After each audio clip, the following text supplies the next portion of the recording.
آپ نے ہر سال اعتکاف کیا اور جس سال آپ اس دنیا سے گئے اس کے بعد آپ کو یہ موقع نہیں ملا، اس سال آپ نے ڈبل اعتکاف کیا۔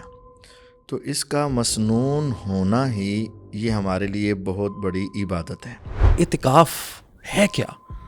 جب ہم بولتے ہیں کہ اعتکاف کرنا ہے یا اعتکاف کسی نے بیٹھنا ہے تو وہ کون سا کام ہے جو اس نے کرنا ہوتا ہے؟ اعتکاف کا بنیادی کام ہے کیا؟ ہماری مساجد کے جو پروگرام ہیں نا، وہ ہر وقت ہی ان کو خیمے کے باہر نکال کر اکٹھا کر کے کلاسیں چل رہی ہیں۔ ہاں، دیکھیں یہ بھی نامناسب عمل ہے۔ اعتکاف جلسہ نہیں ہے، ہاں، یہ پاور شو نہیں ہے، یہ لوگوں کے اکٹھ کو اور ان کے اجتماع کو دنیا کے سامنے لانے کا موقع نہیں ہے، یہ تنہائی کی ایک عبادت ہے۔ اعتکاف والے خود ہی اپنے خیموں کے اندر سے چادریں اٹھا کر 4-5 اکٹھے ہو کر گپیں لگا رہے ہوتے ہیں، اکٹھے ہو کر سحری کر رہے ہوتے ہیں، اکٹھے ہو کر افطاریاں کر رہے ہوتے ہیں، اکٹھے ہو کر دعوتیں چل رہی ہوتی ہیں، باہر سے پیزے منگوائے جا رہے ہیں اور لا کر یہاں کھائے جا رہے ہیں، باہر سے چیزیں منگوائی جا رہی ہیں اور پورا ایک پکنک کا ماحول بنایا جا رہا ہے۔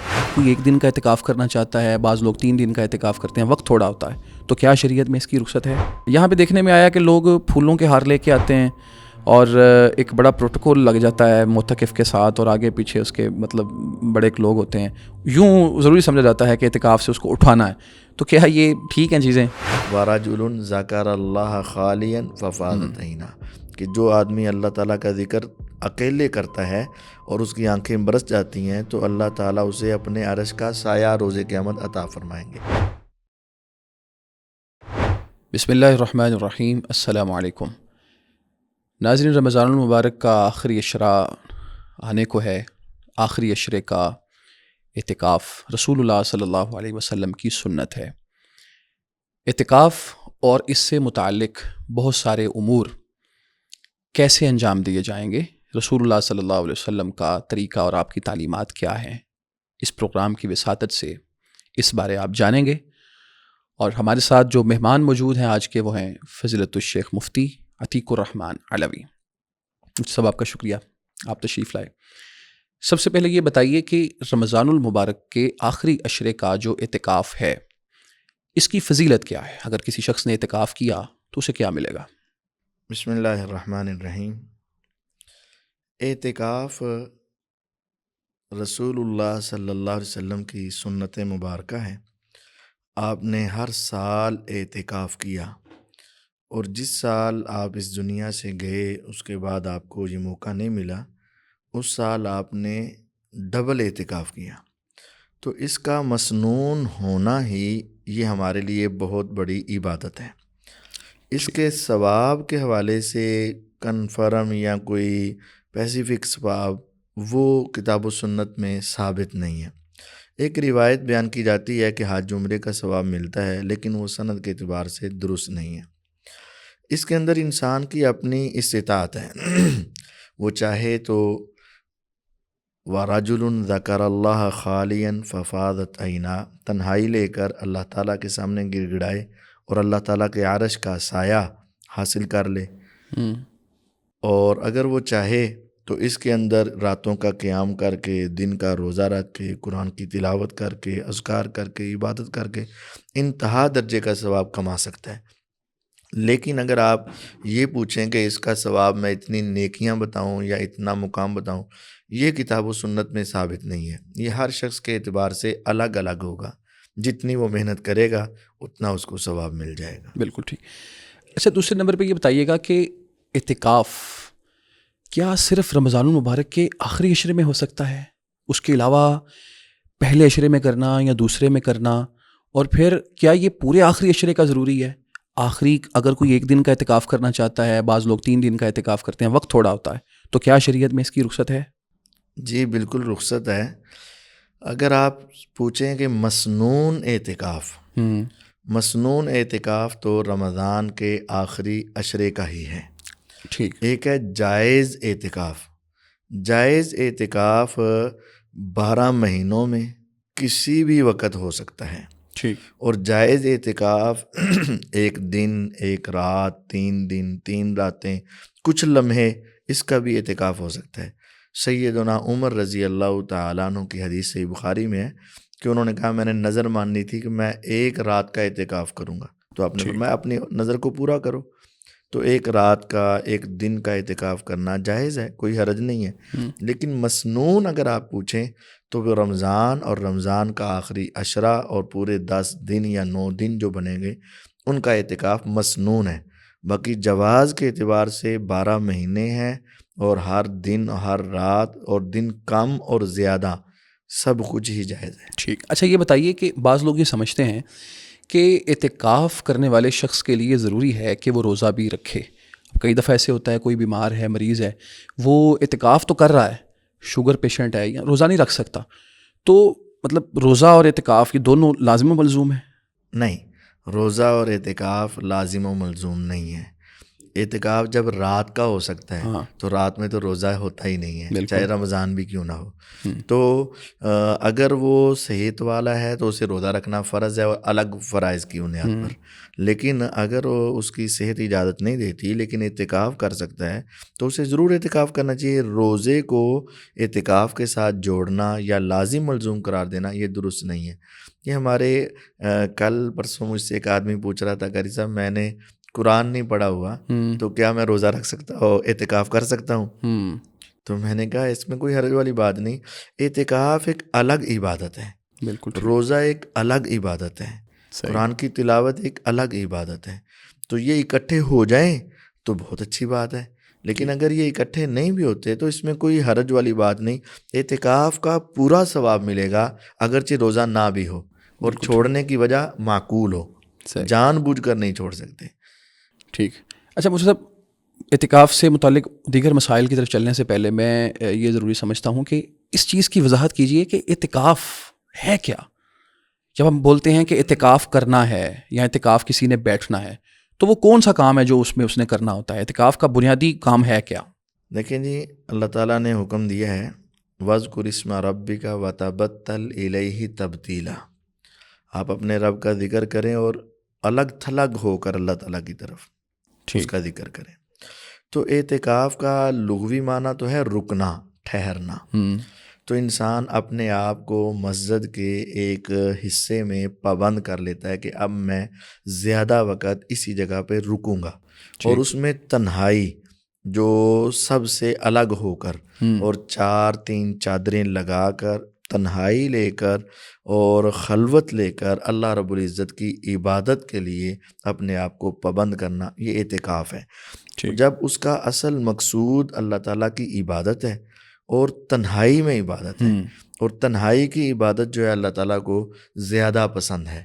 جیسا کہ میں نے پہلے بھی سنایا وَرَجُلٌ ذَكَرَ اللَّهَ خَالِيًا فَفَاضَتْ عَيْنَاهُ، کہ جو آدمی اللہ تعالیٰ کا ذکر اکیلے کرتا ہے اور اس کی آنکھیں برس جاتی ہیں تو اللہ تعالیٰ اسے اپنے عرش کا سایہ روز قیامت عطا فرمائیں گے. اور اعتکاف میں جو پردہ لگانا ہے یہ اسی لیے ہے کہ انسان باقی سب سے کٹ جائے، تنہائی لے لے، اس کو باہر کی چیزوں کی فکر بھی نہ ہو اور نظر بھی نہ ہو، اس کی سوچ بھی نہ جائے ادھر اور اس کا خیال اور اس کی نظر بھی نہ جائے، اور اکیلا بیٹھ کر اللہ تعالیٰ کی یاد میں مصروف ہو. نبی کریم صلی اللہ علیہ وسلم کو اگرچہ وہ اعتکاف نہیں تھا لیکن ایک شکل ایک اعتبار سے کہ جب وہی آپ کے اوپر آغاز ہوا تو اس سے پہلے تک آپ کیا کرتے تھے؟ غار حرا میں تنہائی میں بیٹھ کر اللہ تعالیٰ کی یاد میں غور و فکر کرتے تھے. غور و فکر. تو یہ تنہائی میں بیٹھ کر اللہ تعالیٰ کی آیات پر غور و فکر، نشانیوں پر غور و فکر اور اللہ تعالیٰ کے ساتھ رابطہ تعلق کرنا، یہ اعتکاف میں مقصود و مطلوب ہوتا ہے. تو گویا اعتکاف مسجد میں قیام، تنہائی کے ساتھ قیام اور اس تنہائی میں عبادت کے ساتھ اپنے آپ کو جوڑنا بیسکلی اعتکاف یہ ہے. یہ بالکل ٹھیک. اچھا آپ نے اپنی گفتگو میں بھی ذکر کیا کہ اعتکاف میں خیمہ بھی لگایا جاتا ہے. تو ہم دیکھتے ہیں کہ آج کل بہت ساری مساجد یا ایسی مساجد جو زیادہ بڑی ہیں، شہر اعتکاف، شہر اعتکاف بھی ایک ہوتا ہے، تو اس میں خیمہ بالکل بھی نہیں ہوتا. لوگ آتے ہیں اور پھر بغیر خیمے کے ہی مسجد میں وقت گزارتے ہیں اور وہ 10 دن ایک عشرہ پورا کرتے ہیں اور چلے جاتے ہیں. تو کیا یہ بھی اعتکاف درست ہے جس میں خیمہ نہ ہو؟ نہیں. اصل اعتکاف کی روح ہی یہ ہے کہ انسان کو تنہائی میسر آئے. اچھا دیکھیں رسول اللہ صلی اللہ علیہ وسلم آپ مسجد نبوی میں جب بھی آپ نے اعتکاف کیا تو خیمہ لگا کر اعتکاف کیا. مسنون اعتکاف اگر آپ کرنا چاہتے ہیں تو وہ خیمہ خیمہ ضروری لگانا ہی ضروری ہے، اچھا اس کے بغیر درست نہیں ہے۔ ہاں یہ لوگ اس چیز کا بہانہ کرتے ہیں جناب تعداد زیادہ ہے تو آپ تھوڑی تعداد کر لیں اور دوسری مساجد میں بیٹھ جائیں۔ مسنون کام کو چھوڑ کر غیر مسنون کام کرنا اور صرف رش اور افراد، تو اسلام کوالٹی چاہتا ہے، کوانٹٹی نہیں چاہتا۔ بالکل ٹھیک۔ اگر کوالٹی کے ساتھ کوانٹٹی آ جائے تو بہت اچھی بات ہے، لیکن اگر مسنون چیزیں چھوڑی جائیں، سنت چیزیں چھوڑ دی جائیں اور بس اور رش اعتکاف کو ایک پاور شو اور کرائی، جلسے کی شکل دے دی ہاں جائے۔ جی، تو اس میں آپ دیکھیں جو اصل اس کی روح ہے اعتکاف کی، تنہائی ختم ہو گئی، اللہ تعالیٰ کی یاد۔ جب اکٹھے ہوتے ہیں نا تو لامحالہ پھر باتیں اور غیبتیں اور چغلیاں اور ہنسی مذاقیں اور طرح طرح کی باتیں، سارا کچھ شروع ہو جاتا ہے۔ اچھا، اس میں ایک بات تو یہ ہے کہ خیمہ لگانا ضروری ہے، رسول اللہ صلی اللہ علیہ وسلم کا مسنون عمل یہی ہے۔ اور دوسرا یہ کہ بسا اوقات خیمہ لگا ہوتا ہے لیکن ہماری مساجد کے جو پروگرام ہے نا وہ ہر وقت ہی ان کو خیمے کے باہر نکال کر اکٹھا کر کے کلاسیں چل رہی ہیں۔ ہاں دیکھیں یہ بھی نامناسب عمل ہے۔ ہاں کچھ لمحہ، کچھ وقت، آدھا گھنٹہ، 10 منٹ، 15 منٹ، 20 منٹ، تھوڑا سا وقت اگر آپ ان کی تعلیم و تربیت کے لیے لگاتے ہیں تو اس کا کچھ جواز نکل سکتا ہے، لیکن ساری رات بٹھا کر ان کو وہ جلسہ ہی سنایا جا رہا ہے اور سارا دن بٹھا کر جی فجر کے بعد بھی یہ کلاس ہو رہی ہے، ظہر کے بعد یہ کلاس ہو رہی ہے، عصر کے بعد یہ کلاس ہو رہی ہے، مغرب کے بعد یہ کلاس ہو رہی ہے، تراویح کے بعد یہ کلاس ہو رہی ہے، اور یہ سمجھا جا رہا ہے کہ ہم اعتکاف کا فائدہ اٹھاتے ہیں۔ نہیں، ایسا نہیں ہے۔ اعتکاف تنہائی کی عبادت ہے۔ ہاں کچھ اس کی اجازت نکل سکتی ہے لیکن اس کو جتنا بڑھا دیا گیا ہے نا یہ بھی ایک مناسب عمل نہیں ہے۔ اچھا، یہاں ایک اور چیز کی وضاحت کیجیے۔ آپ نے کہا کہ خیمہ ضروری ہے، رسول اللہ صلی اللہ علیہ وسلم نے ایسے ہی کیا اور پھر مقصد اعتکاف بھی اسی سے پورا ہوتا ہے۔ بہت سارے لوگ دلیل دیتے ہیں حرمین کی، کہتے ہیں جی حرم مکی میں دیکھیں لوگ اعتکاف کرتے ہیں بغیر خیمے کے، مسجد نبوی میں لوگ اعتکاف کرتے ہیں بغیر خیمے کے، تو کیا یہ دلیل درست ہے، یہ دلیل بن سکتی ہے؟ پہلی بات تو یہ ہے کہ ہمارے لیے یہ اصول اللہ رب العزت نے طے کیا ہے، اعوذ باللہ من الشیطان الرجیم، فَإِن تَنَازَعْتُمْ فِي شَيْءٍ فَرُدُّوهُ إِلَى اللَّهِ وَالرَّسُولِ إِن كُنتُمْ تُؤْمِنُونَ بِاللَّهِ وَالْيَوْمِ الْآخِرِ ذَلِكَ خَيْرٌ وَأَحْسَنُ تَأْوِيلًا۔ کسی تنازع کے اندر تم نے اتھارٹی جس کو ماننا ہے وہ اللہ اس کے رسول صلی اللہ علیہ وسلم ہے۔ دوسری بات یہ ہے کہ دیکھیں ان کے اور ہمارے کچھ مسائل میں فرق ہے۔ عام مساجد کی طرف زیادہ ثواب کی نیت سے رخ نہیں کیا جا سکتا اور حرمین کی طرف کیا جا سکتا ہے، اور وہاں جو اکثر لوگوں کا آنا جانا ہے وہ کوئی 1 دن کے لیے بیٹھ رہا ہے، کوئی 2 دن کے لیے، کوئی 3 دن کے لیے، کیونکہ عمرہ ہے، آنا جانا ہے، وہ شیڈول طے ہے ان کا شیڈول۔ تیسرا ہے کہ ان کے وہاں سیکیورٹی کے مسائل اس قدر زیادہ ہیں کیونکہ ہجوم ایسا ہے، اور غیر مسلم اور مسلمانوں میں جو منافقین اور دوسرے تیسرے اور ہر قسم کے جو خوارج وغیرہ، ہر ایک سے ایسے مسائل کا سامنا کرنا پڑتا ہے کہ ان کو ایک مجبوری کی شکل بن جاتی ہے، اور ان کے لیے کوئی دوسری متبادل جگہ بھی نہیں ہوتی ہیں۔ عمرہ کرنے والے آئے ہیں، نماز پڑھنا چاہتے ہیں، حرمین کے ساتھ جڑنا چاہتے ہیں، اور وہ دوسری مساجد میں جا کر بیٹھے، ان کے لیے بھی ایک دشواری کا سامنا ہے۔ یہاں کا ماحول اور وہاں کے معاملات کا فرق ہے۔ بہرحال اگر ان کو ممکن ہو اور ان کی مجبوری نہ ہو تو ان کو بھی اعتکاف کے لیے خیمہ ہی لگانا پڑے گا، کیونکہ رسول اللہ صلی اللہ علیہ وسلم کے دور میں حرمین میں ہی خیمے لگتے تھے، مسجد نبوی میں ہی لگتے تھے۔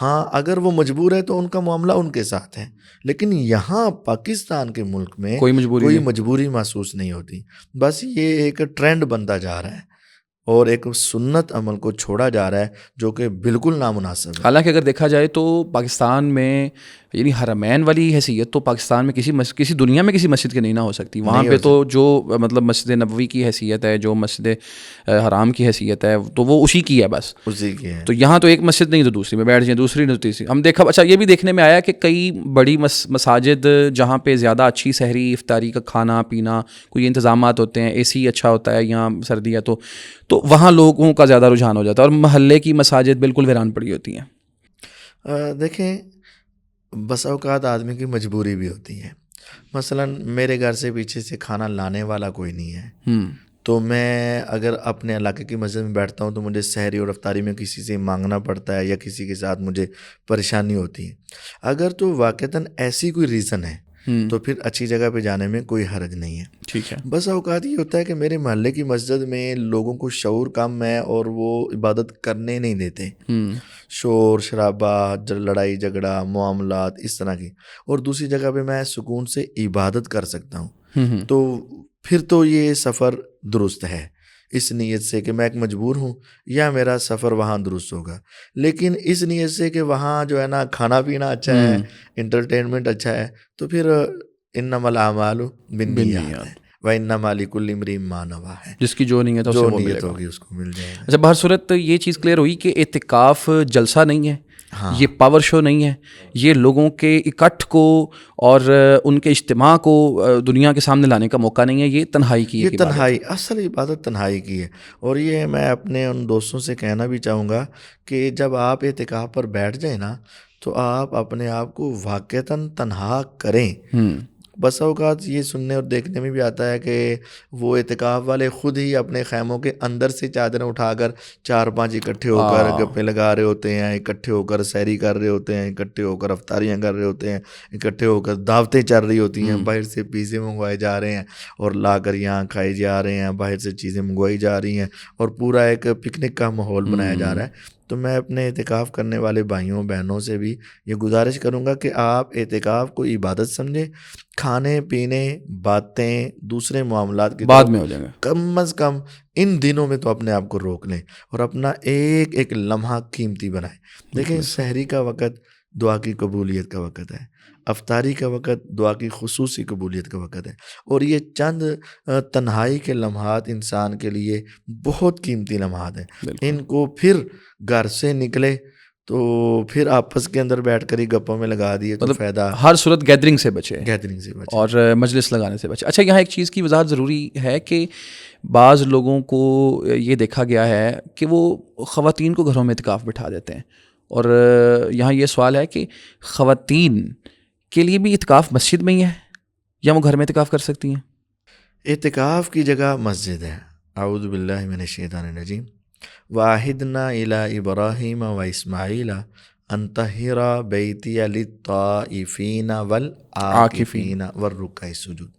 ہم نے پختہ عہد لیا ابراہیم علیہ السلام اور اسماعیل علیہ السلام سے کہ تم اے دونوں پیغمبروں میرا گھر صاف کرو طواف کرنے والوں کے لیے اور اعتکاف کرنے والوں کے لیے. طواف اور اعتکاف مسجد میں، مسجد حرام میں.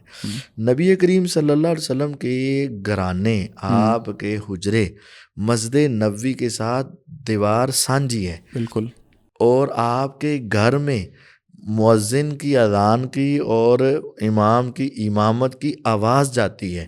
لیکن ازواج مطہرات رضوان اللہ علیہن اجمعین اس وقت بھی اور آپ کے اس دنیا سے جانے کے بعد بھی مسجد نبوی میں آتی تھی. اب غور کریں، ان کا حجرہ ایک لحاظ سے وہ خیمہ ہی تھا، مسجد کا حصہ کہہ لیں، خیمہ کہہ لیں، ان کو متصل ہے. لیکن اس کے باوجود بھی وہ ایک دیوار سے نکل کر اندر مسجد میں آتی ہیں. اگر وہ گھر میں بیٹھنا جائز ہوتا تو ہمارے حیا سے زیادہ ان کا حیا اور ہمارے مقام سے زیادہ ان کا مقام اور ہم سے زیادہ وہ دین کو سمجھنے والی اور ہم سے زیادہ باپردہ اور ہم سے زیادہ قریب مسجد کے، لیکن وہ اپنا گھر چھوڑ کر مسجد میں آ کے اعتکاف کرتی. تو اگر ازواج مطہرات مسجد میں کرتی ہیں تو ہمارے ہاں بھی مسجد میں ہی اعتکاف ہوگا. ہاں، سیکیورٹی کے مسائل بہتر کیے جائیں، ان کی حفاظت کے مسائل اچھے کیے جائیں، ان کے معاملات جو کوئی ضروریات ہیں ان کی سب کو بہتر کیا جائے. لیکن اعتکاف صرف مسجد میں ہے. اچھا، گھر میں اعتکاف ہو ہی نہیں سکتا؟ بالکل نہیں ہو سکتا. یہ اس کی کوئی مثال ہے کہ گھر میں اعتکاف ہوا ہو ہمارے سلف میں، صحابہ میں یا رسول اللہ علیہ السلام کے دور میں؟ میرے علم میں تو کوئی ایسی مثال نہیں ہے کہ ازواج مطہرات، صحابیات، تابعات، تبع تابعات ایک اپنے گھروں میں اعتکاف بیٹھنے. تو پھر یہ کہاں سے آیا؟ یہ تو بر صغیر پاک و ہند کی ایک رسم کہہ لیں یا ایک دین سے مسجد سے توڑنے کی. ہمارے ہاں تو یہاں تک آ گیا ہے کہ نماز پڑھنے نہیں جا سکتی، جمعہ پڑھنے نہیں جا سکتی، تراویح پڑھنے نہیں جا سکتی، تو اعتکاف کرنے بھی نہیں جا سکتی. یہ ہمارے بر صغیر کا مسئلہ ہے. نبی کریم صلی اللہ علیہ وسلم کے دور میں تو عورتیں فجر، ظہر، عصر، مغرب، عشاء ساری نمازیں مسجد کے اندر، اور جمعہ تراویح تو تھا ہی تھا. تو اور نبی کریم صلی اللہ علیہ وسلم نے تو عورتوں کو مسجد میں آنے کی اجازت دی ہے اور مردوں کو سختی سے ڈانٹا ہے کہ اگر کوئی عورت مسجد میں جانے کی اجازت مانگے تو تم نے اسے منع نہیں کرنا۔ تو اعتکاف ہر صورت مسجد کے اندر ہے، اس کے اندر گھر بیٹھنے کی کوئی گنجائش نہیں ہے۔ یہ ایک بدعت بھی آپ کہہ سکتے ہیں کہ یہ ہمارے ہاں ایک سلسلہ چل نکلا ہے کہ گھر کے اندر یہ علیحدہ، ہاں گھر میں علیحدہ عبادت کرے جتنی مرضی کرے، اس کو اعتکاف کا نام نہیں دے اعتکاف نہیں کہا۔ اعتکاف ایک شرعی اصطلاح ہے، باقاعدہ اصطلاح ہے۔ تو بعض لوگ نا اس کو قیاس کے ذریعے ثابت کرنے کی کوشش کرتے ہیں۔ دیکھیں جی، اگر عورت کی نماز گھر میں افضل ہے تو اعتکاف تو بالولا افضل ہے، تو پھر ان کی جناب میں گزارش ہے تو پھر عمرہ بھی گھر میں افضل کر لیا جائے، حج بھی گھر میں، تو کہا جائے گا نہیں اس کے لیے جگہ مقرر ہے، تو پھر اس کے لیے بھی جگہ مقرر ہے۔ قرآن مجید میں بھی انتم عاکفون فی المساجد کا لفظ ہے، سورہ البقرہ میں غالباً وَلَا تُبَاشِرُوهُنَّ وَأَنْتُمْ عَاکِفُونَ فِی الْمَسَاجِد۔ اعتکاف مسجدوں کے اندر ہے۔ اچھا، بعض لوگ یہاں ایک بہانہ یہ بھی کرتے ہیں، عورت، جس طرح آپ نے اپنی گفتگو میں کہا نا کہ عورت کو مسجد سے کاٹنے کی ایک سازش ہے کہ جی وہ حالات اچھے نہیں ہیں، تو اگر عورت بازار جا رہی ہے، خریداری کرنے جا رہی ہے، رشتہ داروں کے گھر جا رہی ہے اور وہ پرامن ہے، تو میرا خیال ہے مسجد میں آنے سے بھی وہ پرامن ہی ہے۔ ہاں بالکل ایسے، یہ اصل میں نا جدھر ذہن بن جائے اس کے لیے بہانے تراشنے آسان ہو جاتے ہیں۔ اگر حالات اچھے نہیں تو حالات اچھے کر لیں۔ مطلب سر درد ہے تو اس کا حل یہ ہے کہ سر درد کو روکا جائے، نہ کہ سر ہی اور اتار اگر دیا ممکن جائے، نہیں تو عورت نہ اعتکاف نہ کرے، اعتکاف کرے۔ لیکن اس کی شکل بدل دینا یہ درست نہیں ہوگا، یہ درست نہیں۔ اچھا، ایک مسئلہ اور درپیش رہتا ہے مساجد کے اندر بچوں کے اعتکاف کا۔ تو اکثر بچوں کا شوق ہوتا ہے اعتکاف کرنے کا، بزرگ ان کو ڈانٹتے ہیں، انتظامیہ روکتی ہے، اور وہ مطلب بہانہ یہ کرتے ہیں کہ یہ بچے شور کرتے ہیں، ہماری جس طرح آپ نے تنہائی کی بات بھی کی، تنہائی میں یہ مطلب خلل پیدا ہوتا ہے، تو ان کو اعتکاف سے روک دیتے ہیں۔ تو شرعاً بچوں کا اعتکاف کیسا ہے؟ دیکھیں، جو بچے صاحب شعور ہیں، جو بچے سمجھدار ہیں، بالغ ہیں، ان بچوں کو اعتکاف کرنے کا حق دینا چاہیے۔ اچھا، جیسا کہ ہم کہہ رہے ہیں کہ اگر کوئی غلطی ہے تو اس غلطی کی اصلاح ہو، نہ کہ وہ کام ہی ختم کر دیا جائے۔ آج کے دور میں بچوں کا مسجد کی طرف آنا یہ بہت بڑی نعمت ہے۔ وہ اپنا فون چھوڑ کر، ٹیب چھوڑ کر، اپنے یارانیاں چھوڑ کر، دوستیاں چھوڑ کر، معاملات چھوڑ کر مسجد میں آ رہے ہیں، تو اس کو تو بہت بڑی نعمت سمجھنا چاہیے کہ ہمارے بچے مسجد میں آ رہے ہیں۔ ہاں، یہ مسئلہ بھی ہوتا ہے کہ بچے چونکہ بچے ہوتے ہیں تو آپس میں وہ گپیں شرارتیں شروع کر دیتے ہیں، تو اس کا حل نکالا جائے۔ ایک تو یہ ہے کہ بچوں کو دیکھ لیا جائے، جو ان میں سے سنجیدہ ہیں، شعور والے ہیں، بالغ ہیں، ان کو بٹھایا جائے۔ جو بالکل ہی سنجیدہ نہیں ہے ان کو نہ بٹھایا جائے، اور جو بچے ہیں پھر ان کی تربیت کی جائے۔ اور اس میں ایسا بھی ہو سکتا ہے کہ ان بچوں کو ذرا تھوڑے تھوڑے وقفے سے بٹھا دیا جائے، 2-4 افراد کے بعد ایک بچہ، 2-4 افراد کے بعد، لیکن بچوں کو مسجد میں آنے دیا جائے اور ان کو اعتکاف بیٹھنے دیا جائے، اور ان کے اعتکاف پر بیٹھے ہوئے ان کو دین کی سمجھ بوجھ لگائی جائے، قرآن کے ساتھ جوڑا جائے، حدیث کے ساتھ جوڑا جائے۔ یہ تو بہت بڑی عبادت ہے، اور یہ بچے جتنی دیر ہمارے پاس رہیں گے کم از کم 5 نمازیں تو ادا کریں گے، وقت پر پڑھیں گے، تراویح ادا کر لیں گے، قرآن کے ساتھ تعلق ہو جائے گا، تو ان کو قطعاً بھی مسجد سے دور نہیں کرنا چاہیے۔ انتظامیہ سے گزارش ہے کہ ایک بندہ رکھ لیں جو ان بچوں کی تربیت کرتا رہے، ان کو سنبھالتا رہے، سمجھاتا رہے، کوئی ایک عالم ہائر کر لیا جائے، ہائر کر لیا جائے، مربی، تو وہ ان کی نگرانی کرتا رہے۔ ان بچوں کو واپس نہ کیا جائے، ان کے آنے کو اپنے لیے نعمت اور سعادت سمجھا جائے اور ان کے اوپر محنت کی جائے۔ بالکل ٹھیک، یہ کام بہتر ہو۔ اچھا، مجھ صاحب آپ نے کہا کہ اعتکاف تنہائی کی عبادت ہے، تو ہمارے ہاں مساجد میں یا مراکز میں یہ دیکھنے کو ملتا ہے کہ تربیتی دروس کا اور تربیتی کلاسز کا نا پورا اسکیجول ہوتا ہے، اور جب یہ بات کہی جاتی ہے کہ یہ تنہائی کی عبادت ہے تو عذر یہ پیش کیا جاتا ہے کہ یہ جو لوگ ہمارے پاس آئے ہیں یہ عبادت کے قابل ہی نہیں ہیں، یعنی عبادت ان کو کرنا ہی نہیں آتی، تو بہتر نہیں کہ ہم ان کو عبادت کرنا سکھا دیں، کچھ قرآن سیکھ لیں، عقیدہ سیکھ لیں، قرآن تلاوت کے ساتھ ساتھ یہ کچھ حدیث سیکھ لیں، کوئی فقہی مسائل سیکھ لیں، تو 2-3-4 گھنٹے کا کوئی اس طرح کا پروگرام، کوئی اس طرح دروس کا سلسلہ رکھنا معتکفین کے لیے، یہ کیسا ہے؟ دیکھیں جی، عبادت کرنی نہیں آتی یہ کہنا، یہ بات تو درست نہیں ہے۔ وہ عبادت کرنے کے لیے آئے ہیں، نماز پڑھنی ان کو آتی ہے، روزہ ان کو رکھنا آتا ہے، تراویح ان کو پڑھنی آتی ہے، اور اکثر کو قرآن پڑھنا بھی آتا ہے، کچھ کو نہیں بھی آتا۔ ان کی تعلیم و تربیت کے لیے جمعات آئیں گے، اس کے اندر تربیت کی جائے، صحیح ہے، اور ہاں صبح کا یا شام کا ایک یا گاہے گاہے جب بھی ضرورت پیش ہاں آ جی، رہی ہے. اور نبی کریم صلی اللہ علیہ وسلم جب بھی کوئی چیز دیکھتے اسی تو وقت فوراً اس کی اصلاح کرتے. ٹھیک. اور ہاں آپ کے پاس نمازیں ہیں تو آپ 5 10 منٹ 15 منٹ کا درس دے دیا کریں. لیکن یہ جو ہمارے یہاں شروع ہو گیا نا پوری کلاس لگانا اور سب کو اکٹھا کرنا اور ان کو اس کا پابند کرنا اور پھر مجلس فقہی مسائل مجلس منعقد کرنا. ہم نے تو اپنے اسلاف سے یہی پڑھا ہے کہ وہ ان دنوں میں حدیث کی مجالس بھی ختم کر دیا کرتے اور قرآن کی طرف توجہ کرتے. تو میرا خیال ہے ان کو جتنا ہمارے ہاں ایک نصاب بنا دیا جاتا ہے فجر کے بعد یہ، زور کے بعد یہ، عصر کے بعد یہ، مغرب کے بعد یہ، تو یہ درست نہیں ہے. ہاں آپ دیکھتے ہیں کہ فلاں شخص کی نماز درست نہیں ہے، اس کو تنہائی میں ملے اس کی نماز درست کروا دے، یا آپ مختصر دروس کا سلسلہ رکھیں. لیکن یہ اور جو وہ بھی طے شدہ پورا پلاننگ کے ساتھ پوری نہیں. پلاننگ اور معاملات نہیں ہونے چاہیے. ٹھیک. وہ رینڈملی جہاں ضرورت پیش آ رہی ہے اس کی وہ کر دی جائے بس. اور یہ ساری رات کے پروگرام چل رہے ہیں، 5 4 علماء آ رہے ہیں اور سارے معتکفین آپس میں باہر نکل کر بیٹھے ہوئے ہیں اور ان کی ساری رات جو ہے وہ باہر ہی گزر رہی ہے. ایسا نہیں ہونا چاہیے. اچھا مفتی صاحب، آخری عشرے کا جو اعتکاف ہے اس کا آغاز کب ہوتا ہے؟ اور جو اعتکاف کرنے والا ہے، دو یہاں چیزیں ہیں، مسجد میں کب پہنچنا ضروری ہے اس کے لیے، نمبر 1. نمبر 2، اپنے خیمے کے اندر اس نے کب داخل ہونا ہے؟ اور خیمے سے نکلنا کب ہے؟ ہاں، خیمے سے اس کی جو واپسی ہے وہ کب ہوگی؟ واپسی کب ہوگی؟ اس میں اگر تو وہ مسنون اعتکاف کرنا چاہتا ہے تو 10 دن کا اعتکاف یعنی آخری عشرے کا اعتکاف. ٹھیک ہے. تو عشرہ جو اگلا شرعی اعتبار سے، دینی اعتبار سے جو دن ہے نا، یعنی اگلی تاریخ جو ہے وہ سورج کے غروب ہوتے ہی شروع ہو جاتی ہے. جیسے رمضان کا چاند نظر آ گیا، رمضان شروع ہو گیا. بالکل. شوال کا چاند نظر آ گیا، عید شروع ہو گئی ہے. بالکل. تو وہ مغرب کی اذان اسے مسجد کے اندر ہو، یعنی وہ اپنا روزہ مسجد میں افطار کرے. اچھا ٹھیک. تاکہ پورا عشرہ اسے ملے، اس کے مل جائے. وہ اپنا روزہ مسجد میں افطار کرے. ٹھیک. لیکن وہ مغرب سے لے کر فجر کی نماز تک رہے گا مسجد میں، خیمے میں نہیں جائے گا. اچھا. باہر رہنا ہے. یہ رسول اللہ صلی اللہ علیہ وسلم کی سنت ہے.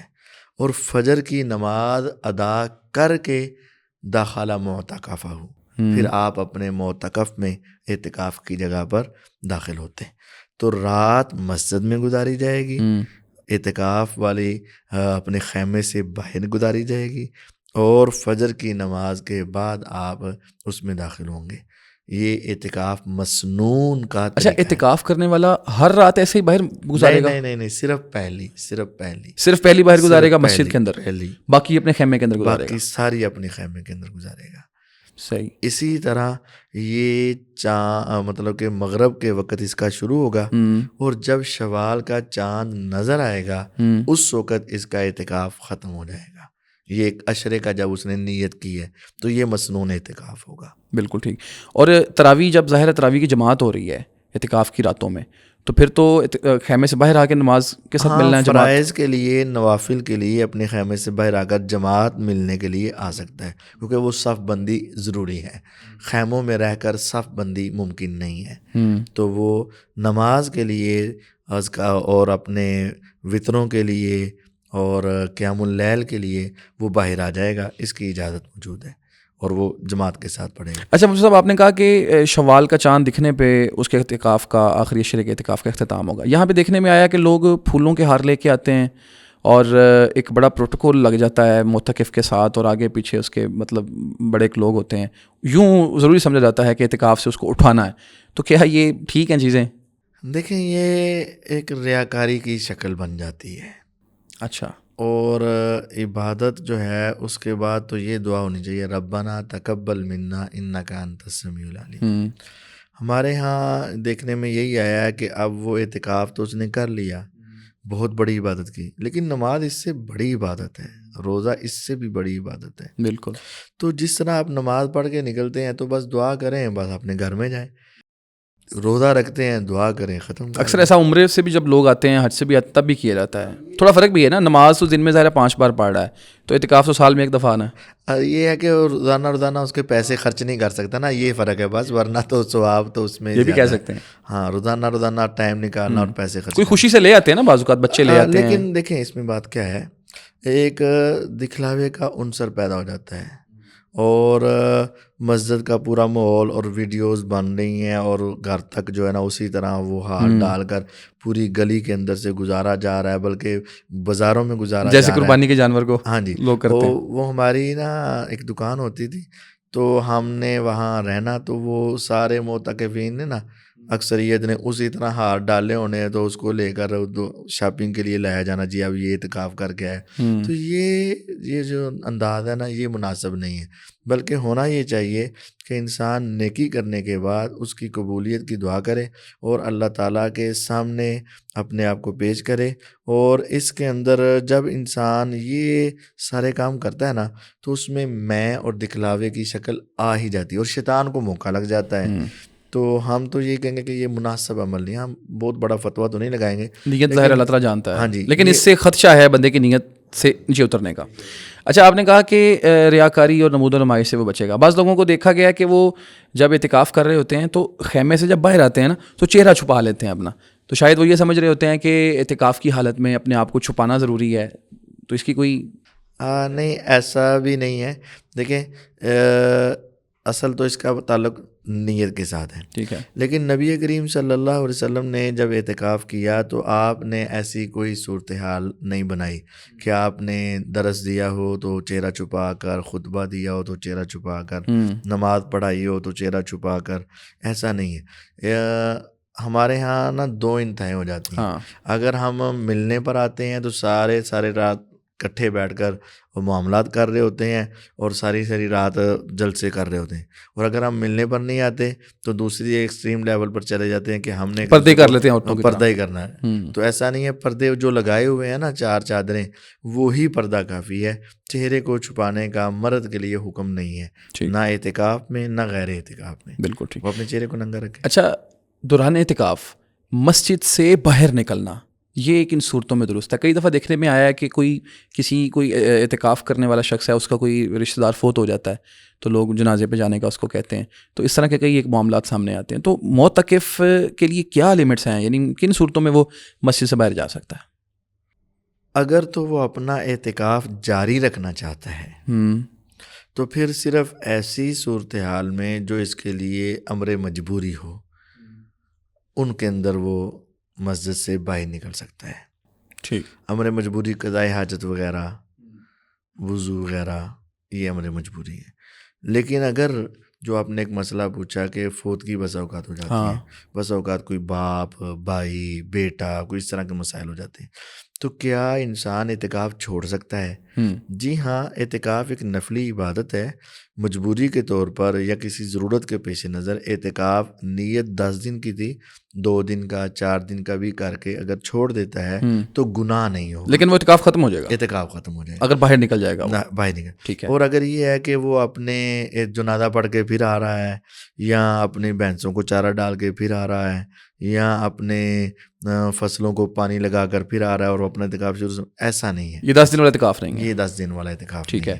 ہاں، مجبوری کے طور پر اگر باہر جاتا ہے، مثلاً قضاء حاجت کے لیے جاتا ہے، مسجد میں جگہ نہیں ہے یا یہاں پانی نہیں ہے اور وہ کسی مجبوری کے طور پر باہر جا رہا ہے، تو یہ ایک مجبوری ہے، اس کا واپس آنے پر اعتکاف قائم رہے گا. لیکن اگر جنازہ پڑھنے جا رہا ہے یا کوئی کسی کی تیمارداری کرنے جا رہا ہے یا اپنی بینسوں کا کوئی معاملہ کرنے جا رہا ہے یا اپنی فصلوں کا کوئی معاملہ کرنے جا رہا ہے، تو پھر وہ اعتکاف ختم ہو جائے گا. اچھا، اعتکاف کی صورت میں بیوی سے ملاقات بندہ کر سکتا ہے؟ اعتکاف کی صورت میں خود تو یہ نہیں جا سکتا باہر بیوی سے.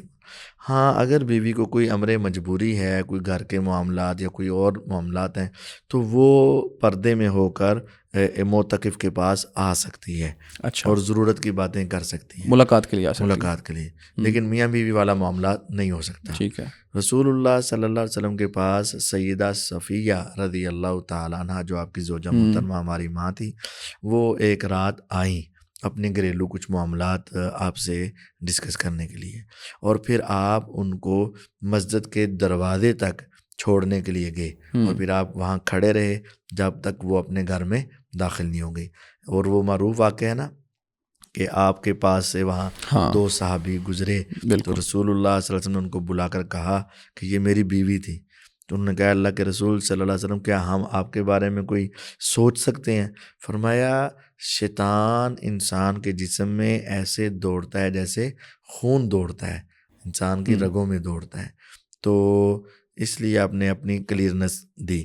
تو اس سے پتہ چلتا ہے کہ بیوی آ سکتی ہے، ضروری معاملات طے کیے جا سکتے ہیں، ضروری بات کی جا سکتی ہے، ٹھیک۔ کوئی حرج نہیں۔ اچھا، اعتکاف کا جو دورانیہ ہے اس میں موبائل کا استعمال، کاروباری امور کو ڈسکس کرنا اور پیچھے گھر والوں کے ساتھ پورا رابطے میں رہنا، ہر ایک کی خبر گیری کرنا، ان چیزوں کی اجازت ہے؟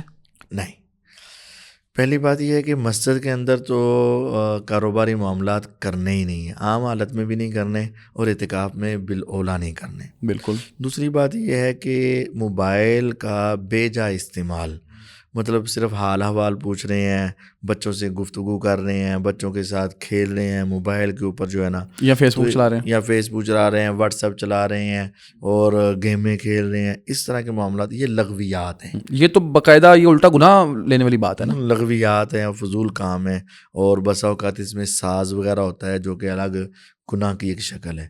تو ہر ممکن کوشش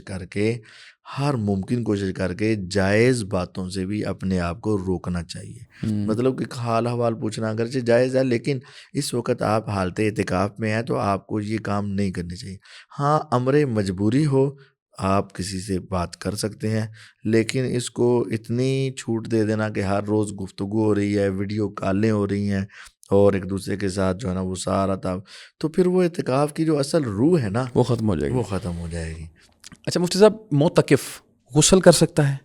بعض لوگ یہ سمجھتے ہیں کہ وہ ایک ہی کپڑے پہن کے آ جائے گا، بس وہ غسل بھی نہیں کرے گا، ویسے ہی رہے گا۔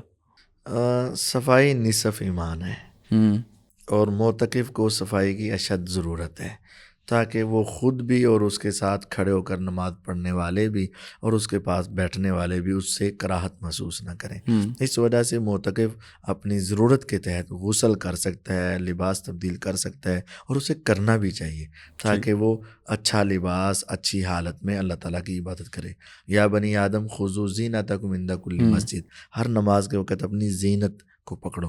تو یہ ہمارے ہاں یہی رویہ ہے نا، اگر باتیں کرنے پر آئیں گے تو پورے محلے سے باتیں کرتے رہیں گے اور فیس بک دیکھتے رہیں گے اور واٹس ایپ اور یوٹیوب چلتی رہے گی، اور اگر نہیں آئیں گے تو کہیں گے بھی کپڑے بھی بدلنے، غسل بھی نہیں، چہرہ بھی دھوانا، یہ دونوں طرف ہی ہمارے ہاں نا غلط رویے پائے جاتے ہیں۔ اچھا مفتی صاحب، آپ نے کہا تنہائی اور علیحدگی یہ معتکف کے لیے ضروری ہیں، معتکف کا سب سے بڑا ٹارگٹ کیا ہونا چاہیے؟ سب سے بڑا ہدف وہ کیا لے کے جائے اعتکاف کرنے کے لیے؟ میں سمجھتا ہوں کہ معتکف کا ایک ہدف نہیں ہونا چاہیے، معتکف کے کئی اہداف ہونے چاہیے۔ ایک بڑا ہدف یہ ہونا چاہیے کہ انسان تنہائی میں اپنے رب کو منا لے۔ بے شک اگر وہ تنہا بیٹھ کر بھی 10 دنوں میں 10 راتوں میں اللہ تعالیٰ کو منا ہی نہیں سکا اور اپنے گناہوں کی معافی نہیں لے سکا اور 4 آنسو ہی نہیں بہا سکا، تو پھر اس کا اعتکاف کیا ہوگا؟ دیکھیں، اعتکاف میں 4 چادریں انسان کو اپنا کفن کی یاد دلاتی ہیں، اور وہ تنہائی اسے قبر کی یاد دلاتی ہے۔ جس طرح آج تو اپنے گھر والوں سے وقتی طور پر تنہا ہوا اور تو ان سفید کپڑوں میں ہے، ایک وقت آئے گا ہمیشہ کے لیے تنہا ہو جائے گا۔ تو اپنے رب کی ملاقات، اپنے رب کو منانا ایک بڑا ہدف ہونا چاہیے۔ دوسرا بڑا ہدف یہ ہونا چاہیے کہ میں نے لیلۃ القدر کی عبادت کرنی ہے۔ لیلۃ القدر خیر من الف شہر ہونا ہے، اس کے لیے خصوصی اہتمام مغرب کی نماز سے ہی، ہر تاک رات، بلکہ اس کے لیے تو ہر رات ہی، تاک اور جفت رات، مغرب سے ہی فجر تک اللہ کی عبادت میں مصروف ہو جائے، سبحان اللہ، اور اس کے اندر قیام کرے تو پوری توجہ کے ساتھ کرے۔ عشاء کی نماز معتکف کم از کم مسواک کر کے پہلی صف میں تکبیر اولیٰ کے ساتھ اگر نہیں پہنچتا تو اس کا کیا فائدہ؟ معتکف کا باہر سے آنے والے پہلی صف میں پہنچ جائے اور یہ پہلی صف میں نہ آ سکے تو کتنی نامناسب بات۔ تو اس کا لیلۃ القدر کی عبادت عام لوگوں سے بہت بڑھ کر ہونی چاہیے۔ اس کو موقع مل گیا، کیونکہ اس کو موقع ملا ہے، دن کو بھی فارغ ہے، رات کو بھی فارغ ہے، اور اس کے پاس کام ہی یہ ہے۔ تو لیلۃ القدر کی اعلیٰ ترین عبادت اس کا ہدف ہونا چاہیے، اور 10 راتیں ہی بیدار ہو تاکہ لیلۃ القدر بھی پا لے اور دوسرا بھی پا لے۔ تو اللہ تعالیٰ کو منانا، گناہوں کی معافی، عرش کے سائے کا حصول، لیلۃ القدر کی عبادت، اس کے عظیم ٹارگٹ ہونے چاہیے۔ سبحان اللہ. اور اس کے ساتھ قرآن کی تلاوت، دوسری چیزیں تو وہ چلتی رہیں. بے شک.